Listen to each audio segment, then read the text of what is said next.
Bueno, muy bien. Aquí estamos en esta hostil mañana de la ciudad de Mar del Plata, con la condición climática que venimos atravesando. Si bien la temperatura, yo diría que sigue siendo elevada, 12 grados 3 décimos, la humedad del 78%, la presión atmosférica de 1018,6 medida en hectopascales, los vientos están del sur a 37 kilómetros en la hora, no hay transporte público de pasajeros, esto es una medida que afecta a todo el interior de la República Argentina, no hay un acuerdo, este es un tema que viene en escalada, en el sentido de que el gobierno nacional ha dispuesto que los mayores montos que se destinan a subsidio de transporte público van directamente a las empresas de Capital Federal y Gran Buenos Aires. No hay el volumen de subsidio necesario para mantener el esquema tarifario del interior y esto, por supuesto, presiona sobre la utilidad, ya no hablemos de rentabilidad de las empresas o punto de equilibrio, y genera real y ciertamente una situación verdaderamente compleja que se expresa ahora en este paro, vencidos todos los plazos de la conciliación obligatoria. Aunado a la cuestión climática, hay mucha gente expresándose en las redes sorprendida de que el intendente Montenegro no haya suspendido las clases en las escuelas municipales. Sí hay suspensión de clases para las escuelas de provincia de Buenos Aires. Bueno, esto, digamos, genera una suerte de discusión, aunque yo creo que, en definitiva, si bien no se suspenden las clases, habrá justificativo para quienes no concurran en el escenario climático que tenemos, más la cuestión propia del paro de transportes. Estuvo Carla Viciotti en Mar del Plata y dijo que estamos en la cuarta ola de COVID, aunque con aumento de casos sin fallecidos ni internados UTI. En esto se sostiene, bueno, tiene mucho que ver la cuestión de la vacunación. Estamos hablando en particular de Mar del Plata, gente atribuida su muerte al COVID está, digamos, esto está ocurriendo, esto está claro.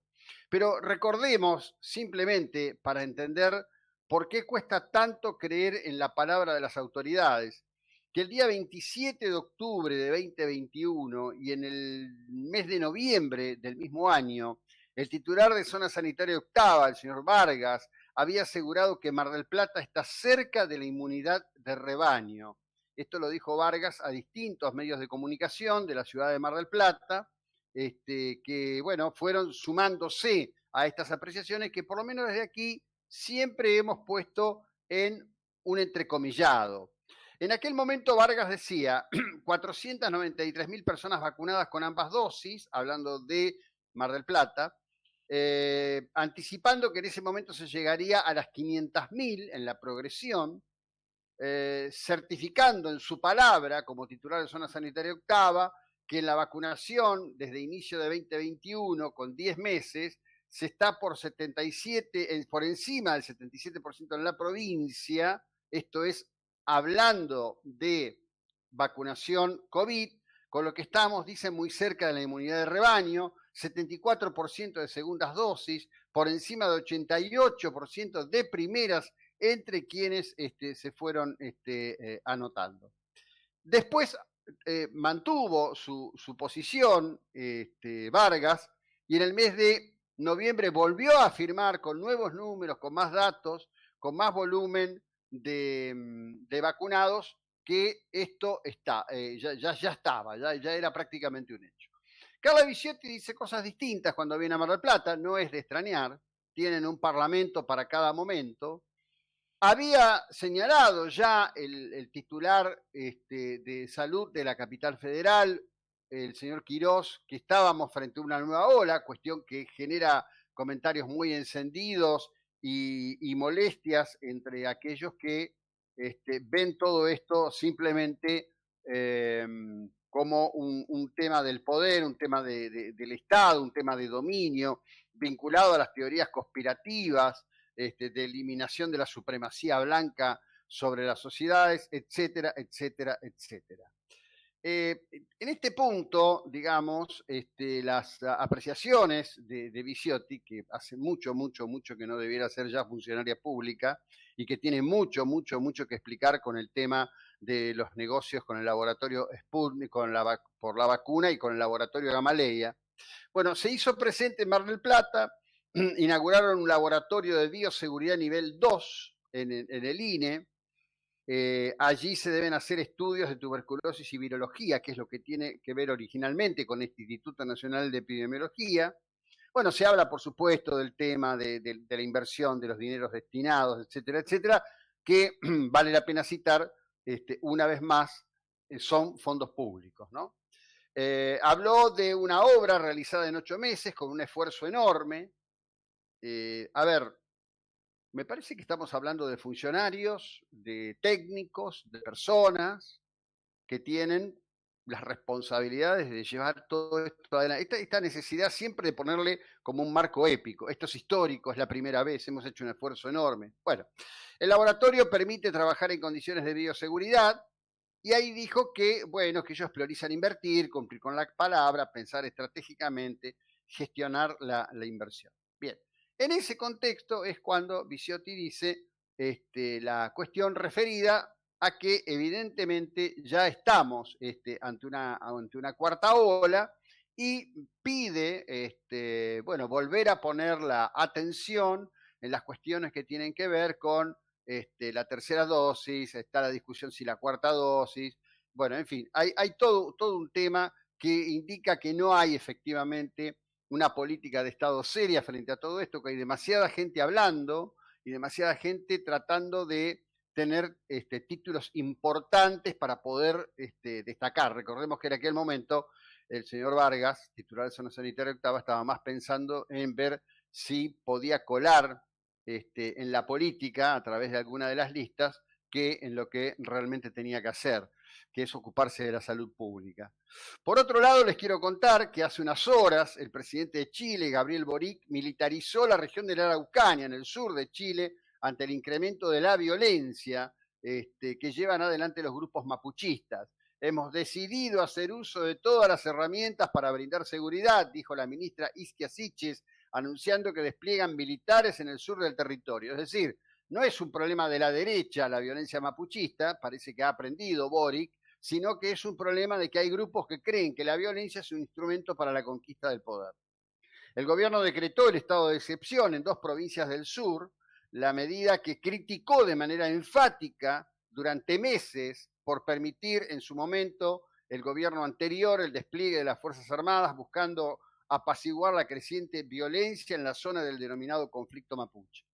Bueno, esto dice una vez más que no prestar atención a la realidad, hacer de todo un discurso, inexorablemente va a terminar chocando con los hechos.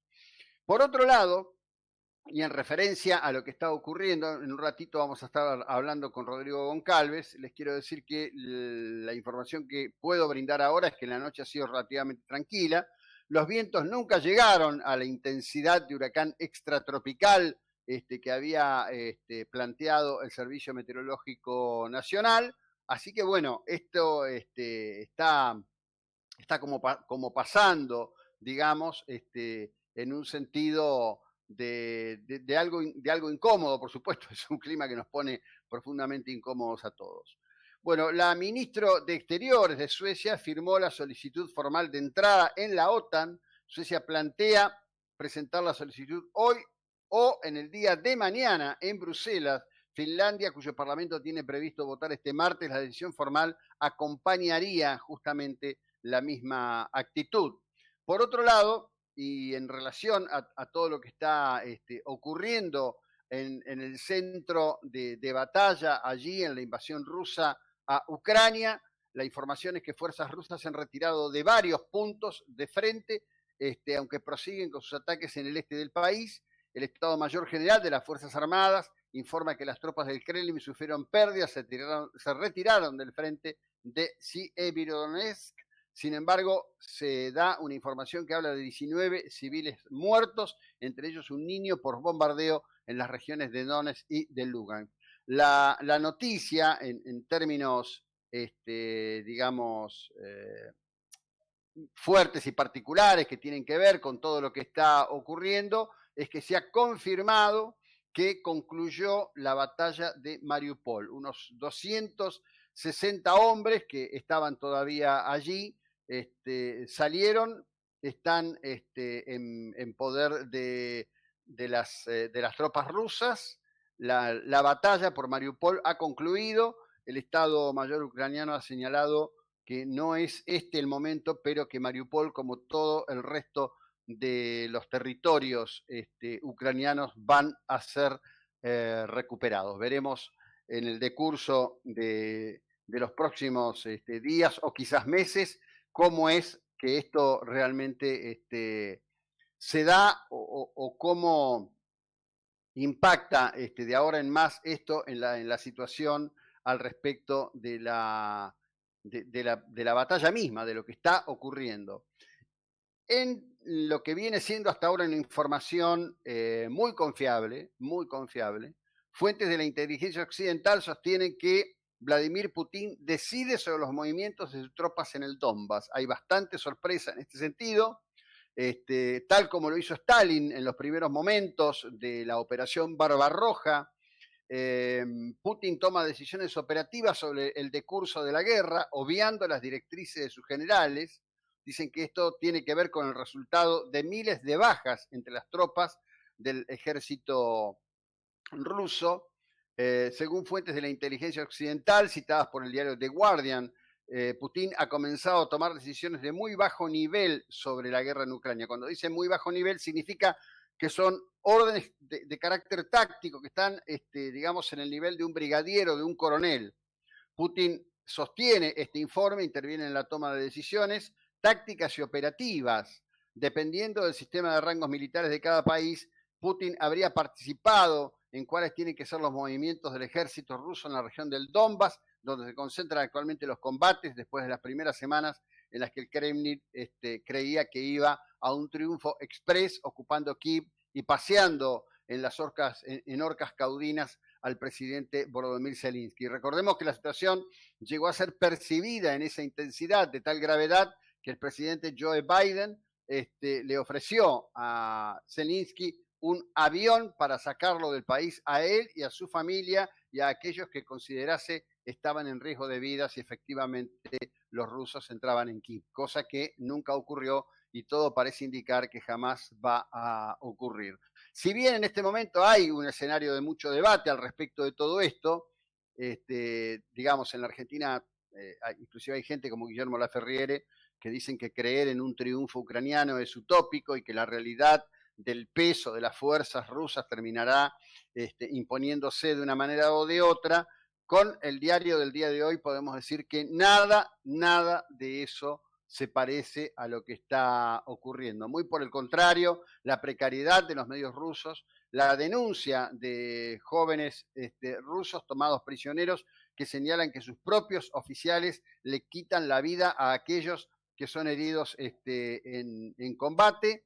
Y por otro lado, bueno, la admisión por parte de ambos bandos que no hay ningún tipo de negociaciones. De hecho, Zelensky la última vez que habló dijo que, bueno, que esto, que esto va a ser largo, que Ucrania va a recuperar todos sus territorios y que no tienen hoy ningún motivo para sentarse a dialogar con los rusos. Bueno, lo que vamos a compartir ahora al cierre de este bloque tiene que ver con algo que en su momento lo publicó Página 12. Era el momento en donde Alberto, para la revista Noticias de Editorial Perfil, o para la revista Perfil de Editorial Perfil, así se llama hoy, Alberto era súper Alberto, 80 puntos de imagen positiva. En aquel momento, entre sus frases, estaba aquella que señalaba: a los idiotas les digo que la Argentina de los vivos se terminó, al que viola la cuarentena le va a caer todo el rigor de la ley porque es una persona muy peligrosa que está exponiendo a todos los demás. El mismo hombre que hoy, poniendo 3 millones de pesos, 1.600.000 él, 1.400.000 a nombre de su compañera, pretende dar el tema por cerrado. Si se puede hablar de indignación, podemos decir con toda claridad que la indignación está muy presente en este momento en buena parte de la vida social, política de los argentinos. 7:14 minutos.